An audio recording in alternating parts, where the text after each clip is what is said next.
Hello class! Today I have a presentation for you, Microbes versus Plastic, a battle for the planet. Let's jump into it.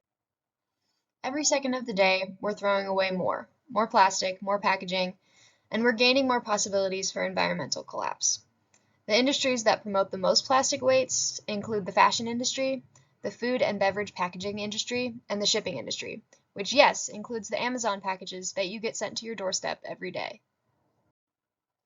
According to the United Nations Environmental Program, we produce about 4 million tons of plastic waste every year. For those of you who don't know, a ton is 1,000 kilograms or 2,204 pounds. Since 1950, we have produced 6.3 billion tons of plastic waste. Remember that because that's going to come in handy later.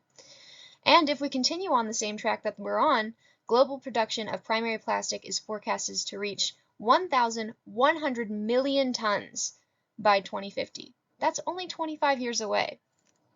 Microplastics and nanoplastics are now infiltrating the soil, the water, and even our bodies. Now, you might be able to distance yourself from this mess a little bit by saying, we already have solutions for this stuff. We can dump our waste in landfills where it all accumulates together and we don't have to see it and we don't have to worry about it. And if it gets too bad, we can even incinerate our garbage. But it's not as easy as that. Neither of these are long-term solutions. They both lead to long-term pollution. And what about recycling? So remember that number I said just a minute ago?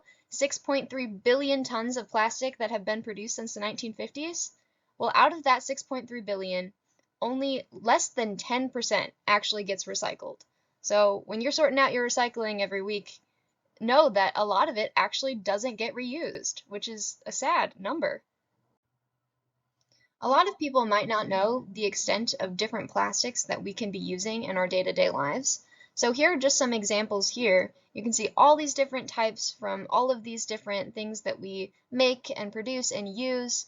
So it's not limited to just one type of molecule that we need to break down. It is a lot of different types of plastics. These are just a couple of examples. So what can we do to fix all this? This is where microbes come in. Bacteria, fungi, algae, and even microbes inside insect guts, they can biodegrade synthetic plastics. So there are bacteriums that break down PET plastic using an enzyme called PETase. And there are also bacteria like Bacillus and Aspergillus. They tackle other plastics like polyethylene and PVC. And in actinomyces, a group of soil bacteria, they produce enzymes that break down biodegradable polyesters like PLA and PCl. So we're not without hope here. I mentioned that insects are in this race too, and so here are some specific examples. Superworms and mealworms, they can digest plastics such as polystyrene and polyethylene, and that's mostly thanks to the microbes in their guts. But it doesn't just stop there. There are wax moths, beetles, and even algae like Anabaena that have shown promise in plastic degradation. Again, this is mostly due to their gut microbiome. Bacteria like Enterobacter and Citrobacter, they play a crucial role in the biodegrading of plastic. So how does this really work? So first, the plastic is softened or chewed, especially by insects. And then next, enzymes like PETase or cutinase, they break down the plastics into smaller molecules. And then finally, these microbes, they metabolize the molecules into harmless byproducts. This process is influenced by many factors, but the right combination can drastically speed up degradation. However, there is a bit of a catch here. Just because microbes can break down plastic in the lab doesn't mean it's necessarily that easy in the real world. We need to do more research in areas like bioengineered microbes, optimized enzymes, and safe environmental release protocols.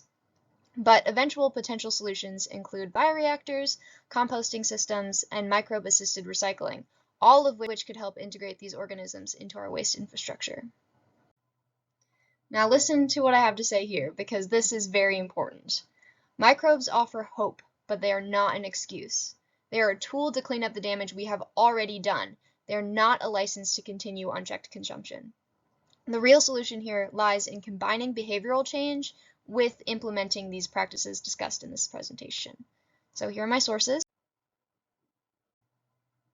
and I hope you guys have a great day.